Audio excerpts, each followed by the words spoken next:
Thank you, Michelle, for that introduction, and thanks to all of you for tuning in today. I understand we have a huge turnout from all over the world, and I deeply appreciate your taking the time to watch this webinar. The topic, of course, is the Great Depression, and we want to say a few words also about the current economic downturn and perhaps some similarities. I've noticed that every time there is a downturn in the economy, there's a lot of interest in historical episodes of economic decline, especially that of the Great Depression, which was the biggest and longest downturn in American economic history. So it's not surprising that Michelle and others at FEE would ask me to come and talk about the similarities between the Great Depression and the current situation. Let me begin. We're going to spend a lot more time on the Depression itself of the 1930s, but let me begin by just saying a few words about the similarities and differences between the experience of the 1930s and what's happening today. Certainly both of these episodes, the Great Depression and whatever we end up calling this one, the virus depression or whatever, they both produced double-digit unemployment, and by the way most economists define a depression, that makes both of these episodes not just a recession, but a depression.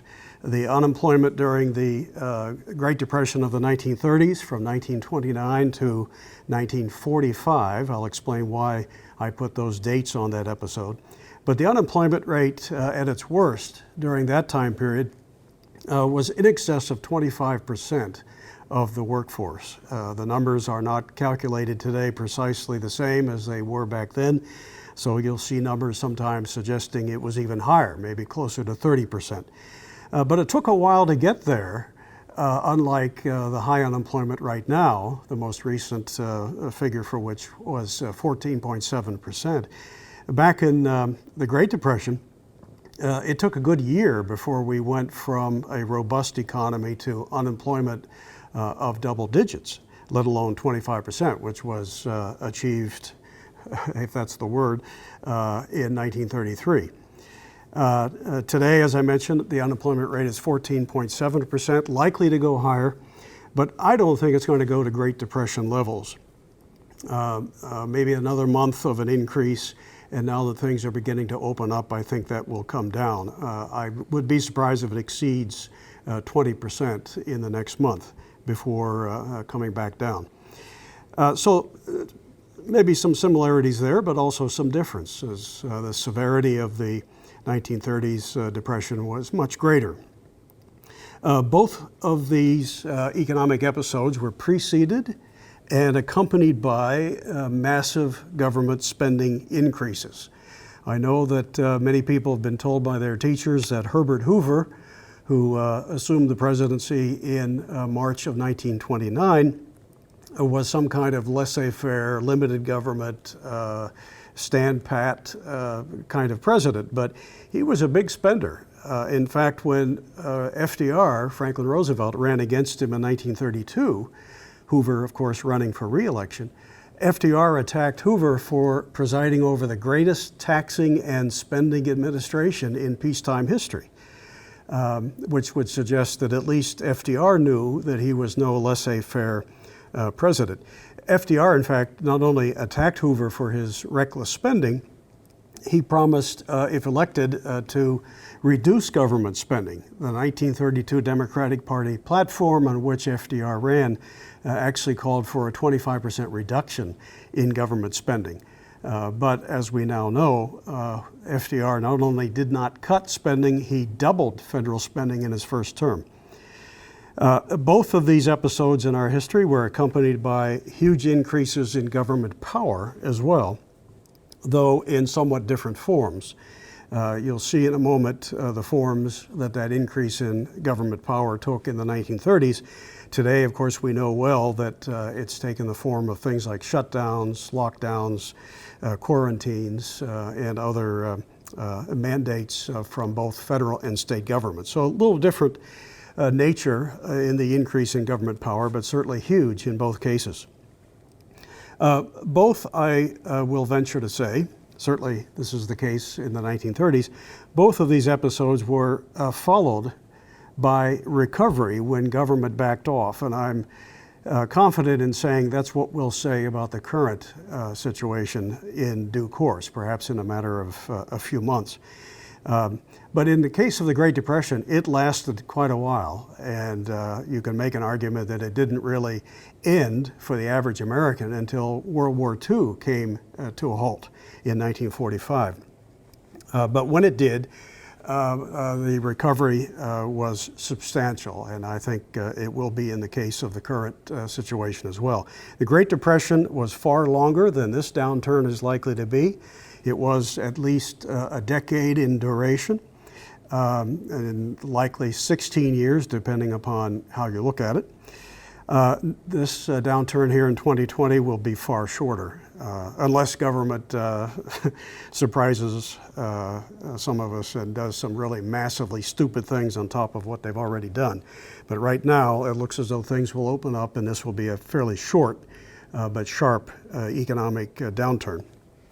The causes of these two episodes are very different one to another as well. In the case of the Great Depression, as you'll see in a moment, that was not brought on by any kind of pandemic. It was brought on by unwise, erratic monetary, fiscal, regulatory, and trade policies of the United States government. It was a kind of cyclical depression, not a sort of one-time special case episode, although what we did to respond to it resulted in that depression being far longer than any that came before. And of course, in 2020, this downturn is the result of a government reaction to a virus. So it's a very different set of causative factors. Let's zero in on the Great Depression. I want to go about a half hour more or so focused on that episode, and then we'll take questions in the last 15 or 20 minutes. I think the Great Depression is best understood not as one long episode of economic tragedy, but rather four distinct phases. There were four distinct phases of the Great Depression that help us understand where it came from and why it lingered, why it persisted, and even for a time deepened before there were signs of any recovery. It was a national trauma, no question about it, especially at its depth. When unemployment approached 30%, half of industrial production was idle. There was a great deal of despair and even hopelessness in some places in America. As people looked around them, realized how unprecedented the situation was, and didn't know in many cases where it came from or what the right response to it should be that would prompt recovery. Each of these four phases I want to talk about has its own name.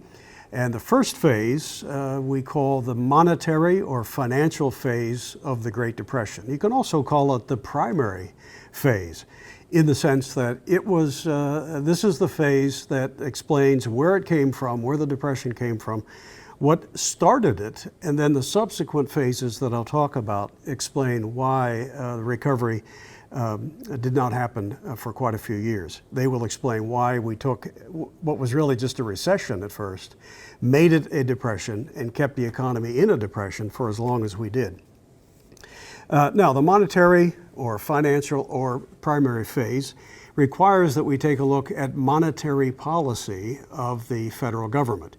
Keep in mind that by the late 20s, the Federal Reserve had been up and running. It was our nation's central bank since the law that created it was passed in 1913. It was in charge of money and credit, or at least supervising the money and credit supply throughout the country. I'm not a friend of the Fed, so as you might imagine, I'm going to be fairly critical of it here. But so are lots of other economists. Even Ben Bernanke, the previous Federal Reserve Board chairman, admitted some years ago that the Fed largely caused the Great Depression. He just promised that they had learned from that and that they wouldn't do it again. In any event, what am I referring to when I suggest that monetary policy was at the root of the start of the Great Depression? You had from about 1924 until 1928 a very serious expansion of money and credit engineered by the Federal Reserve. Now, unless you knew monetary policy and where to look, you wouldn't necessarily have even noticed that. You would have seen the effects of it. You would have seen the so-called Roaring Twenties. You would have seen an economy booming, but you may not have known that at least some of that boom had its roots in an substantial increase in money and credit. If you went to a bank and inquired about interest rates, you would have learned that the banks were so flush with money. The Fed has been expanding it at such a rapid clip that interest rates were dirt cheap, historically low during this period, reflecting the substantial increase in money and credit coming from the Fed. Now, I don't want to suggest to you that this was the only thing going on in the economy in the 1920s. Certainly it was a negative factor because it helped to create a bubble that would burst in 1929. But you actually had something quite good happening at the same time that helps account for the booming economy. And that was the tax cuts of the Harding and Coolidge administrations. During World War I, the Wilson administration in Congress had jacked up income tax rates to stratospheric levels. The top rate was in the 70 to 75% range. Keep in mind, that was just a few years after the Fed was created, after the income tax was established, and at the time that the debate over the income tax was taking place in Congress, that resulted in it being passed in 1913. Many of its proponents scoffed at the suggestion that the top rate would ever go higher than 10%. But even before Woodrow Wilson, who was president when the Fed was created, even before he left office, the top rate was well into the 70s. So that was a very strong disincentive to things like investment in the American economy. But Harding and Coolidge brought those rates down substantially in several stages with the help of the Treasury Secretary, Andrew Mellon. The top income tax rate fell from in the 70s down to in the mid-20s, as I recall. And that helped to stimulate a very robust recovery. It's just that at the same time, you had something that was not sustainable and that would cause a bubble to be followed by a bust in the form of the Federal Reserve's expansion of money and credit.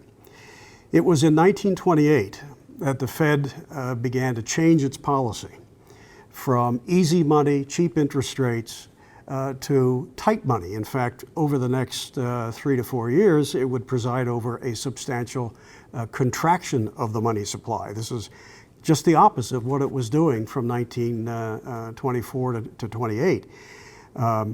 It began in 28 to sell securities, to raise reserve requirements on banks, to raise interest rates. That accelerated in 1929 and would continue until the early 1930s. Well, that's like knocking the bottom layer out from under the house of cards.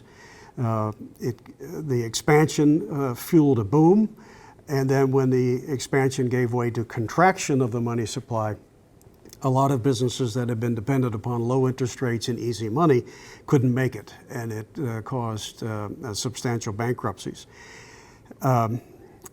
If nothing else had happened, I think we might have said 1930 could have been a year of recovery. We know that after a year of contracting the money supply and raising interest rates, we had a big fall in the stock market in October of 1929. But by the spring of 1930, about half of those losses had been regained. The stock market had rebounded considerably by May of 1930.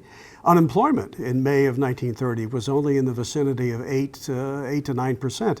That's not yet a depression, that's simply a recession. So then the question is, what took us from a recession that began in 1929 and by a year later would give us a full-scale depression with double-digit unemployment by the summer of 1930. That brings me to the second phase of the Great Depression. Remember the first, we gave the name to it of the monetary or financial phase, the primary phase. The name of the second phase is the disintegration of the world economy. The disintegration of the world economy. Here's what happens. In the spring of 1930, with unemployment rising, not yet to depression levels, but rising nonetheless, Republicans in charge of the White House and of Congress, the party that traditionally, up until not very long ago, had been a very protectionist party. It's now actually reverting back to that. But back in the late 19th century and early 20th, the Republican Party was the protectionist high tariff party. The Democrats were the freer trade, lower tariff party. So the Republicans looked at this nagging unemployment and decided that the way to nip that in the bud would be to close off trade, to raise tariffs on foreign goods. The thinking was that, well, if we put tariffs on imports, then Americans will discover that they are more expensive, and as an alternative, they will buy American-made goods, and that'll somehow stimulate employment in those industries. But what they didn't understand or refused to understand is that trade is ultimately a two-way street. You cannot close the door to imports without sooner or later, usually very quickly, closing the door to exports. If foreigners can't sell here because the tariffs we place on their goods are so high, making their goods so expensive, if they can't sell here, they can't earn the dollars that they need to buy here. And furthermore, governments around the world usually respond and retaliate when tariffs are imposed. That made things even worse in the 1930s because when we did it, other governments said, okay, we're going to do it to you, and they raised their tariffs, their quotas, and other inhibitions on trade. So the result was a severe collapse in world trade starting in the middle of 1930 and persisting largely through the decade. This had enormous impact here in America. American agricultural businesses, farmers in particular, and rural banks that held the mortgages on those farms, they were in deep trouble. All of a sudden, with the stroke of a presidential pen, as much as a third of the markets that farmers had, American farmers had, by selling overseas, disappeared. And that caused such a glut of farm products that prices plummeted. You may have seen old newsreels showing scenes, terribly tragic scenes, of farmers pouring milk into ditches, killing baby chicks in large numbers because it didn't pay to raise them to maturity. Prices had tumbled. Of course, you had the Federal Reserve again at the same time contracting the money supply, so prices are tumbling all across the board.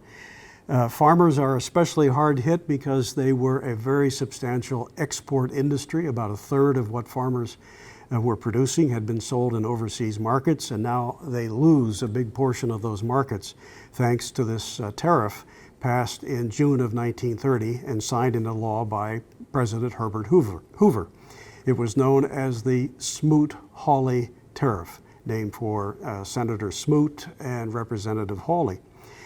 In my essay, which I believe we're going to send you an email link to in a day or so, you can see more detail about SmootHawley, exactly what some of the tariffs were, some of the tariff increases.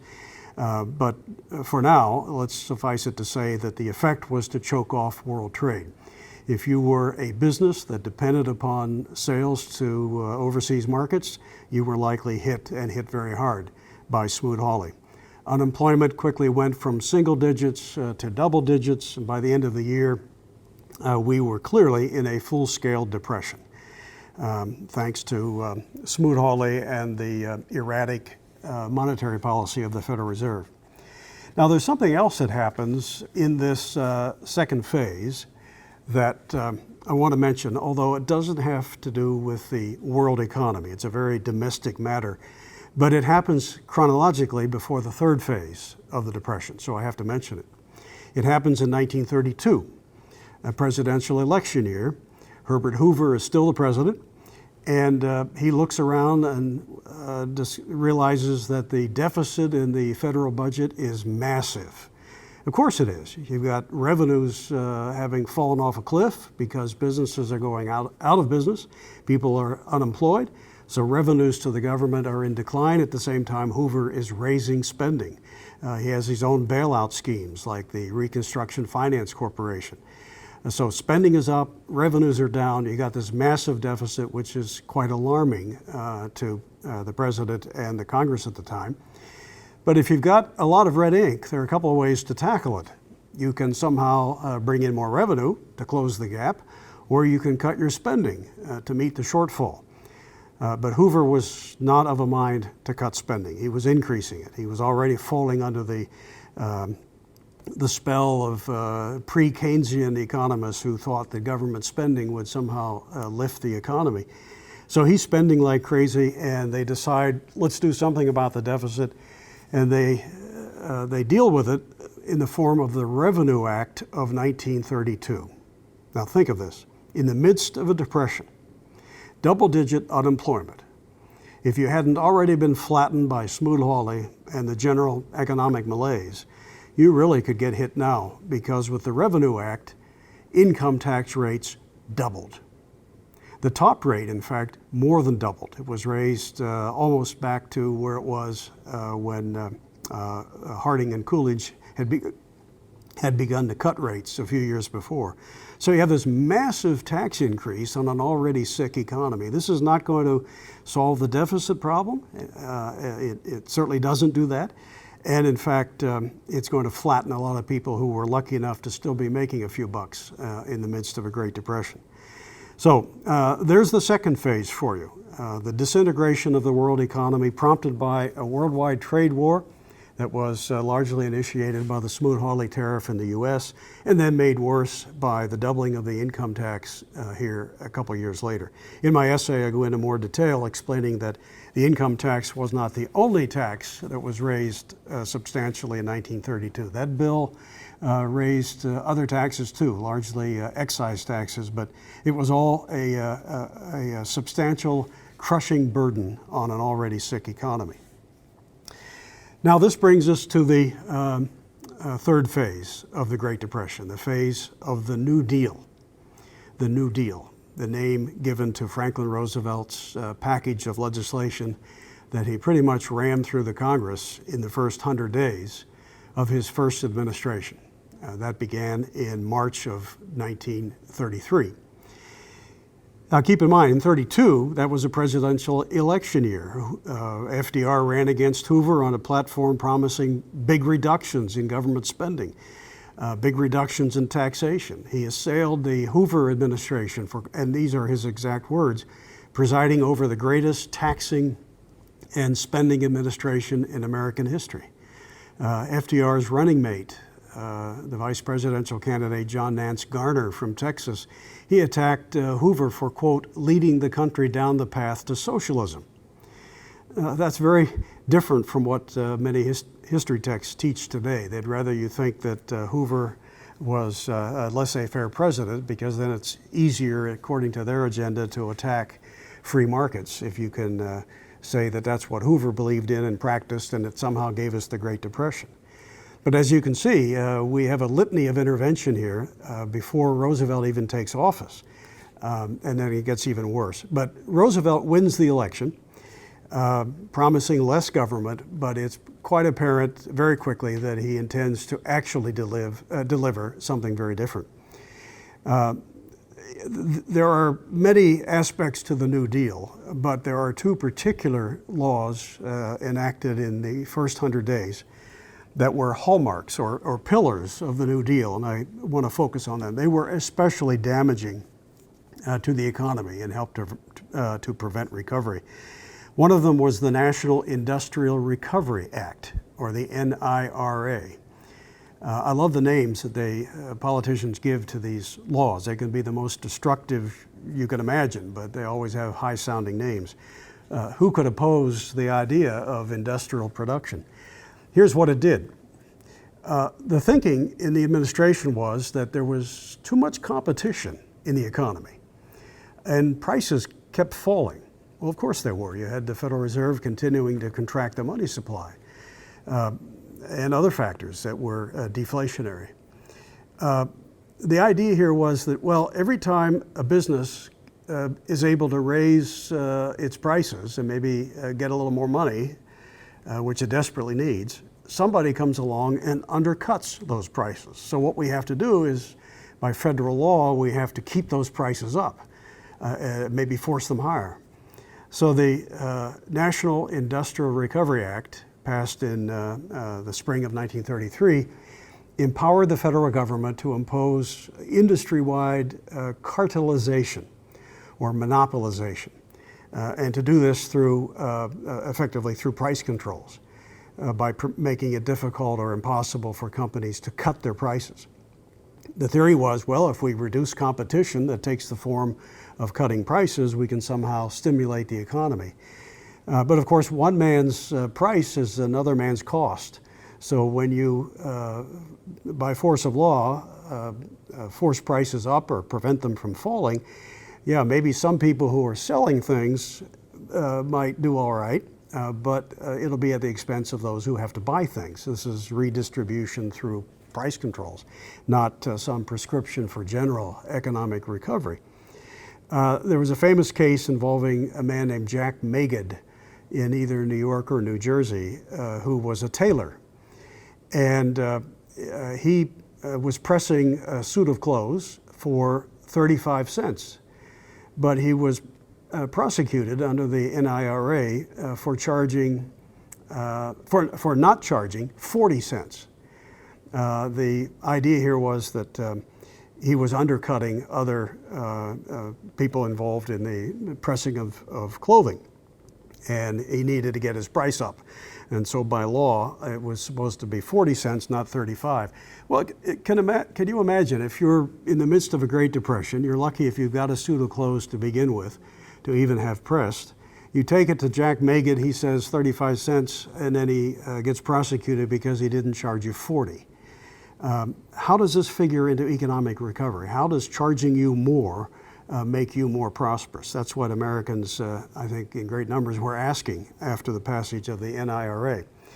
But if you think that was something, I think even worse were the effects of another pillar of the New Deal, the Agricultural Adjustment Act, the AAA. This also was passed in the late spring of 1933. The theory behind it was that agriculture was in terrible depression and something had to be done about it. And that much of it was true.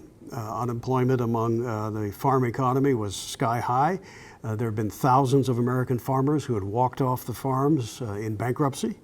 The rural banks that held their mortgages failed in great numbers. There were 9,000 bank failures, by the way, during the Great Depression. I'll come back to that in just a moment. 9,000, and overwhelmingly they were in rural areas, reflecting the damage to the farm economy of the SmootHawley tariff.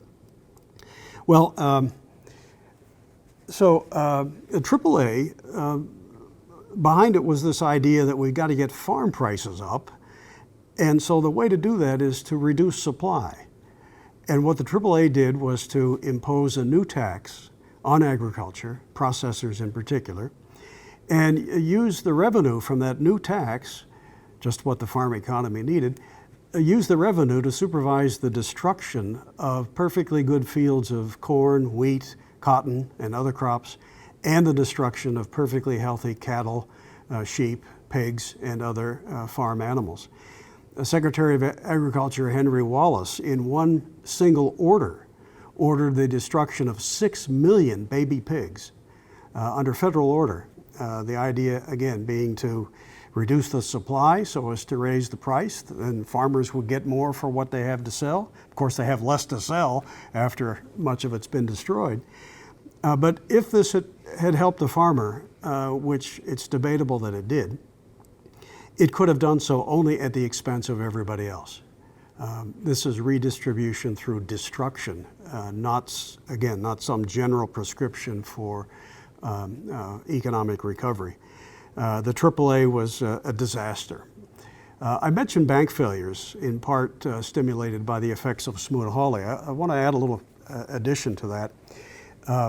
I mentioned we had 9,000 bank failures, mostly in rural areas and small banks in the United States.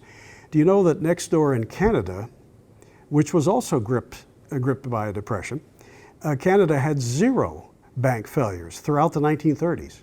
9,000 bank failures in the US, 0 in Canada. And the major reason for that was the fact that in America, we had effectively outlawed branch banking by federal law in 1927. And before that, many states, in fact, passed laws saying that if you're a bank, you've got to stay local. That meant that you couldn't have a branch bank in another state or even another town in many cases. So what that meant was that banks were extraordinarily vulnerable to a downturn in their local economy. If you were a bank, a small bank in a rural area in Iowa, and all of a sudden farm prices are down by 30, 40%, the farmers whose mortgages you hold are going broke, you don't have a diversified portfolio that might keep you in business. You go out of business along with the farmers whose mortgages you have. So we had what was known then as unit banking, which basically said one bank, no branches, so therefore you couldn't diversify your portfolio. You were vulnerable to the effects or the shocks in the local economy. That was absurd, and it was a government intervention. This is not the marketplace. This is government intervention from the word go. Well, that's the New Deal in a nutshell. There's so much more, of course, that Roosevelt did. He was constantly trying to raise taxes, too, during this period. In fact, succeeded. A guy who ran in 1932 on the platform of reducing taxes, attacking the incumbent because he had raised them. This is a guy who will take the top rate from in the 60s to over 90% before he leaves office. And yet he had promised to do just the opposite way back in the campaign of 1932.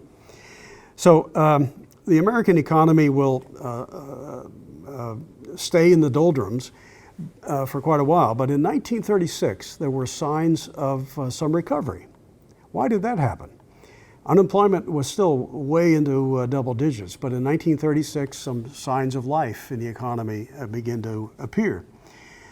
That was largely because of the Supreme Court's reaction to the New Deal. By 1936, both of the NIRA and the AAA that I mentioned had been declared unconstitutional by the Supreme Court. And when they did that, when the justices of the court threw that out, threw both of those laws out, it prompted FDR to really get nasty toward the court. He began to refer to them as those 9 old men, holding back recovery, throwing out the best of the New Deal and so forth. But actually, freed of the worst of FDR, the economy began to rebound in 1936 and into the early part of 1937. Well then, something happens in 1937 to take a nascent recovery and turn it into renewed depression. In 1937, we went from a recovering economy to another deep dive into deep depression. What happens? This brings me to the 4th phase of the Great Depression, the phase of the Wagner Act, W-A-G-N-E-R, the Wagner Act. We give this 4th phase that name because the Wagner Act, passed by Congress in 1935, scheduled to take effect in 37, was really the biggest factor depressing the economy in 37. But other things weren't helpful either. I want to quickly mention some of those before I get into the Wagner Act. But in 1937, here's another factor for you that contributed to the economic collapse of that year, which, by the way, gave Roosevelt a depression within a depression. But one of those factors was the Supreme Court packing scheme of that year. I mentioned earlier that when the court threw out the worst of the New Deal, FDR decided to go after the justices. When he wins re-election in 1936 and now in early 37, he proposes a scheme called the court packing scheme by which every justice sitting on the court who reaches the age of 70 and who does not voluntarily resign could be replaced by the president with a new one who would sit along the bench with him and adjudicate disputes, just like all the other justices. This would have radically expanded the number of justices. Looking back now on what we know happened in the late 30s in terms of vacancies arising, deaths, and resignations, it would have meant that within a very few years, Roosevelt could have packed the court with 5 brand new justices who could be counted on to vote his way. This ignited a great debate across the country. It sounded alarm bells even within FDR's own party, the Democratic Party. There were dictators around the world at the time who controlled every branch of their governments, alarming many people in the world who saw the mischief that was producing. And here's FDR. He already controls the executive branch. He has rubber stamp control of the legislative branch, and now he effectively wants to turn the Supreme Court into a rubber stamp. Well, after weeks and weeks of debate, FDR lost this battle. His own party deserted him on this. It was voted down. But during the time that it was hanging over us, it was a depressing factor in the economy. It was one of the reasons that in 1937 the economy turned south again. Because a lot of investors realized that if he gets his way in packing the court, then all of that terrible New Deal stuff is going to come back. And so they held off on investing, put their money elsewhere until that matter was resolved. So for a brief time, that was a depressing factor in 1937. But you also had tax increases that Roosevelt was both talking about and signing into law. At one point, Roosevelt proposed a top income tax rate of 99%. You can imagine what that would do to high-income people in terms of their willingness, their ability, in fact, to invest in the economy. Congress would not give that to him. It did continually raise the top rate, but it never took it to 99%. So in retaliation for Congress not enacting that, Roosevelt in 1937 imposed by executive order a 100% income tax rate on all incomes over $25,000, 100%. Now, fortunately, that never lasted long enough to get tested. Congress overrode that, but for a brief time, that was the top tax rate. And you can just imagine the disincentives of a tax rate that effectively says you can't make more than $25,000, because if you do, every penny over $25,000 you have to send to the government. That was ridiculous and extraordinarily depressing. But it was the Wagner Act for which we give this fourth phase the name, and which was the most depressing in 1937. The Wagner Act gave organized labor enormous new powers, courtesy of the federal government. It created the National Labor Relations Board, which we still have today, adjudicating disputes between labor and management. It took labor disputes out of the ordinary courts and put them before a federal panel of appointees named by the president and approved by the Congress. It gave labor unions enormous new powers to organize. This is the origin of American collective bargaining law, mandatory collective bargaining, mandatory dues paying, and it emboldened organized labor to go on a warpath. The number of workers who were unionized within the space of a year went up substantially, as I recall, at least tripled. And it was, in almost every case, compulsory union membership. It wasn't until 1947 that Congress passed the Taft-Hartley Act that allowed for states to provide for workers to have the right to work, namely that they, if they so chose, they would not have to join a union and pay its dues. But that would come later, 1947. In 1937, you have the Wagner Act emboldening organized labor to go on strike, to organize, and effectively to shut down American business. The number of man hours lost to strikes between 1937 and 38 more than doubled, from 14 million man hours to almost 30 million man hours lost to strikes in the economy over the course of that first year. Later, Congress, over a number of years, realized that it had gone overboard with this law and will chip away at some of the advantages organized labor was given with this pioneering law of 1937. But for that year and for subsequent years, several subsequent years, this was an enormously depressing factor. This was the time of the sit-down strikes in the auto plants in Michigan that were violent, and on both sides there was violence, and also very depressing to the economy. Now, I need to work towards a conclusion and give you folks time for some questions, but I have to say this to sort of bring us to where the economy finally recovered. Under the weight of these crazy measures of 1937, the American economy will persist in the doldrums with high unemployment until the very early 1940s. Some people say, it was the war that ended the Depression. American entry in the war happened in December of 1941. And it's true that unemployment very quickly plummeted. And if you look at only that number, you might say we ended the Depression in 1942 when unemployment fell into the single digits.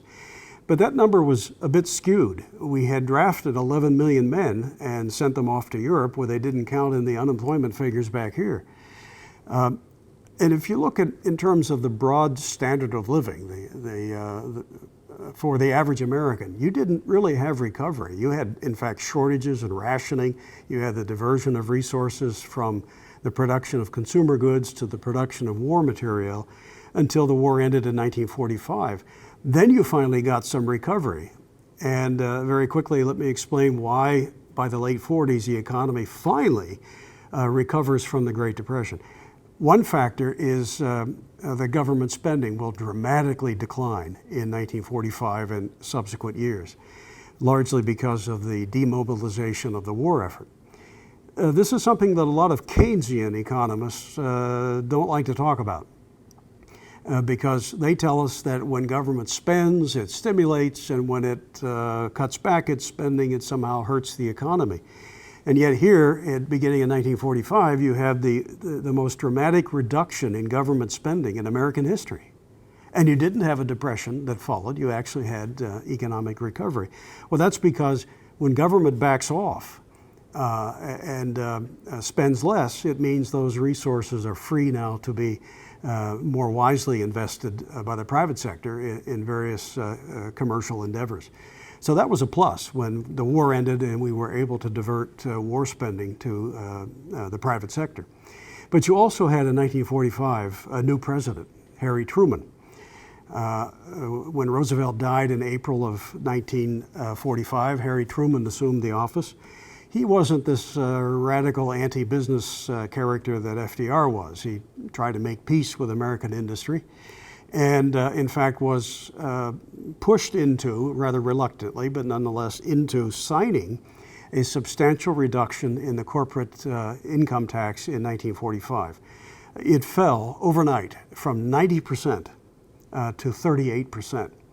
And Harry Truman signed that into law. Well, you can imagine the effect on American business. If one day the tax rate that government was going to impose upon you, your business, was 90%, but the next day it was 38%, you all of a sudden start thinking about, wow, now I've got a substantial amount of money I can do something else with, but instead of sending it to Washington. And so it stimulated the business investment that had been so crippled during the FDR years. So to conclude, the Great Depression, contrary to popular myth, was not caused by laissez-faire, not caused by limited government, by administrations who did nothing and just sat by while capitalism collapsed of its own weight. That's the standard, all too conventional explanation. But it's dead wrong. The Great Depression was started by erratic and destructive monetary policy. A bubble was created by easy money, and then it was pricked by tight money, and a contraction of the money supply that took us to recession by the spring of 1930. And then a series of subsequent interventions by government assured that the Depression for a time would get worse and that we wouldn't have recovery for more than a decade. That is not the story of the failure of the free market. It is the story of the failure of one government intervention after another. Thank you for listening, and I understand questions will be coming shortly by text, so I'm going to bring up my phone and see what they are. Okay, oh wow, there are lots of them. Okay, let's say you were given the opportunity to go back in time and have a face-to-face conversation with FDR. What would you talk to him about? Well, you know, I think I'd say, hey, FDR, you know, I just read a book that came out, this would have been 1935. His financial advisor, who was close to him when he was governor of New York and for the first year or so of his presidency, he wrote a book in 1935 entitled Hell Bent for Re-Election. And in that book, this man, James Warburg, who was very close to FDR, explains that the man didn't know economics and you couldn't talk 5 minutes with him before he'd be spouting nonsense. He didn't listen to good sense. So if I was in front of Roosevelt right now, I would say, why didn't you listen to your financial advisor when he told you that a lot of this stuff wasn't going to work? But I'd certainly have a lot of other questions for him. But I use that question as an opportunity to plug that book. If you can get it in a used bookstore or one of those places, you can get Hell Bent for Election. It gives you an inside view from the standpoint of FDR's own financial advisor about how FDR thought on economic matters. He really was not schooled in economics. He was born with a silver spoon in his mouth and never had to worry like the rest of us do about where his next paycheck was coming from. Next question. Could you share your thoughts on the upcoming economic readjustment with a national debt now above 100% of GDP? Could we see a much tougher scenario than the Great Depression in the next 24 months? Wow. Boy, if I knew the answer to that for sure, I would be a trillionaire within a year by where I'd put my investments. So I'm going to take a stab at it, recognizing how uncertain the future always is.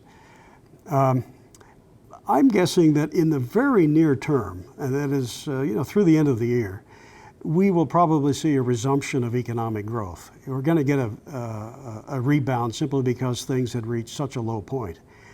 You can't help but see business investment and consumer confidence and consumer spending increase when you suddenly unlock the door and allow people to come out of their homes and open their businesses. We'll start to see the longer run effects of what we've just been through, probably in 2021 and beyond. And there I'm really worried about price inflation. I think the dramatic expansion of government spending and Fed inflation of money and credit is going to start showing up in soaring prices. I don't know exactly when, but I would guess in 2021, we may be talking more about inflation as our problem than business shutdowns. And it could be, to get to the point of the question, it could prove to be as bad as the 1930s. What we don't know is, of course, how will government respond when interest rates begin to rise and signs of a recession begin to take effect. If it responds like Roosevelt did through massive controls and trade restrictions, it can take a recession and make it much worse in no time at all. Time will tell. Ask me in 6 months and maybe my crystal ball will be a little clearer. Do you have any book recommendations for those of us who want an introduction to the economics of the Great Depression? Yeah, there are several. I think maybe the best book on the monetary policies of the Fed from the 20s until about 32 or 33 is Murray Rothbard's America's Great Depression. The only unfortunate thing about that book is that it ends a little early. The Depression continues. But if you want to know what were the monetary policies that led to its beginning, America's Great Depression by Murray Rothbard is a very good one. Bert Folsom, my favorite historian, has written books about FDR and this period. The best is New Deal or Raw Deal. And that's where Bert Folsom goes into details about the things that FDR did that I didn't have time to talk about here that were very depressing to the economy. Those are very good. Gene Callahan has a good one. I can't recall its title, but if you email me, lreed@fee.org, I can send you a link to quite a few resources, including book recommendations. Okay, let's see. What types of economic, fiscal, and monetary policy should be applied to overcome the difficult conditions of COVID-19, especially for developing economies? Well, there's an assumption in that, very good question, but there's an assumption that what government has done so far to combat the virus was good policy. And even though it produced a substantial downturn, how do we stimulate the economy out of that? But I have deep misgivings about these lockdowns. I think the government overreacted. It should have, instead of using the blunt instrument of economy-wide shutdowns, it should have instead focused on protecting the most vulnerable and allowing other people to go about their business. It probably would have stimulated a herd immunity quicker than we're likely to see it. So when government creates a terrible situation, it's always tough for me to come in or anybody of a free market perspective to say, having done all that caused so much damage, here's how we should respond to it. I wish we could turn the clock back and prevent the harm in the first place, or a lot of it. But I have grave misgivings that combating the virus or the shutdowns through easy money is going to be productive in the long run. I think the Fed is going to have a tremendous problem on its hands. It has so flooded the economy with easy money that it's going to have a devil of a time backing us out of that. Often those of us of a market perspective are prompting people to think long term, the politicians especially, because they're focused on what can we do for the moment, for the here and now, for this group, irrespective of what it might do to other groups. And all that may be fine for the moment and for those groups, but what about all people and for the longer run? That's where I think we should have the greatest concern. I realize that's not a complete answer, but I've got so many questions I have to move on, unfortunately. Why did the Fed start contracting the money supply in 1928? Very good question.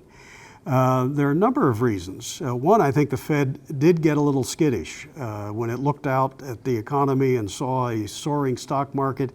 I think it read into that maybe its easy money was causing some frothy, unsustainable activity that would have to be countered by a downturn. And to sort of head some of that off or make it less severe than it might otherwise be, they thought, let's back off a little bit. That probably explains some of it. But also, as the late economist Percy Graves and others have shown, there were high-level discussions between Benjamin Strong of the New York Federal Reserve, other Fed officials, with the Bank of England in the 1920s. The discussions were about how can the U.S. help Great Britain restore the gold standard, which it had abandoned in World War I. Great Britain wanted to restore that standard by, in effect, behaving as though they hadn't inflated the money supply in the meantime. They wanted to go back to the same rate that gold and the British pound were stated, one in terms of the other, before the First World War. That was untenable. It had printed a lot of money, and the pound just wasn't worth the same as it was before the war. But the U.S. decided at those highest levels to help Britain achieve that by weakening the dollar, because by doing that, it would prevent an outflow of capital from Great Britain to the United States. So there was a very deliberate policy of weakening the dollar through easy money to assist an ally in restoring an untenable rate of gold conversion for its currency. Again, it goes back to the folly of having inflated to pay for the First World War in the first place. Okay, let's see. Sorry, I know there are more questions than we have time to get to. Black Thursday is often talked about as the trigger of the Great Depression. Is there any truth in this? Is there any more truth that's being left out? And if so, Why hasn't a similar situation occurred today after recent behavior in the stock market? Black Thursday was October 24, 1929, when the bottom fell out of the stock market. It is remembered historically as a key moment, but it wasn't the first day that the stock market had begun to fall. The stock market actually peaked out in late August, early September. It had a lot of bad days before that big contraction of October 24. And that's largely because the smart money that watched things like the change in Fed policy, they were people like the Bernard Baruchs, the Joseph P. Kennedys. They saw the shift in the policy of the Federal Reserve from easy money to tight money, and they sold their stock before the masses of people caught on. And the pressure of their selling helped to cause the market to top out. It wasn't until there was a general stampede in late October when the average person said, I got to get out while the getting is good, that you then have these massive declines in the stock market. In that sense, it was a trigger for further decline in the stock market and a general atmosphere of panic and concern. But again, those losses were substantially made up for by the spring of 1930. They didn't last very long, or at least the market had rebounded by about half within a few months. It was SmootHawley that came along in June of 1930 that nipped that budding recovery in the bud and prevented further recovery. Okay, maybe we have time for at least one more. What role does presidential rhetoric play in public perception of economic policy? Good question. No question in my mind, it plays a far bigger role than it ought to. If we had government that was no bigger than I think it ought to be, what the president said on any given day wouldn't have all that much effect. But the bigger government gets, the more important whatever the president happens to say may be. So at the time, in 1929, when President Hoover addressed the decline in the stock market, people were listening because he was the president, and they wanted to know, is this big stock crash the beginning of something much bigger? And he issued the statement within a day that the economy was fundamentally sound and this was just a short-term blip. But of course, the decline resumed within a couple days and went way down from there. He was able, through his rhetoric at the time, to maybe lift the market for a day, and that's about it. Today, what the president says, what happens in Congress, unfortunately, has a lot more sway. And that's because government is so big, it commands so much in the way of what we produce. And what it does has real and often substantial, and just as often, it seems, negative impact on the economy. So I wish it weren't so, but what politicians have to say counts for a lot more than it ought to. Okay, let me see. There are a few others, but I see it is 3. I can't really answer the others without going well beyond our 3 o'clock hour. Let me just say to everybody, I really appreciate your taking time to watch today. I always feel I'm not at my best when I'm talking to a camera. I'd much rather have an audience of real people in front of me. But I hope that you picked up some things you'll find helpful. And certainly the next time you have a teacher or a friend tell you that the Great Depression was caused by the free market, I hope you'll have a litany of responses that will set them straight. On behalf of the Foundation for Economic Education, thanks everybody for watching the webinar today.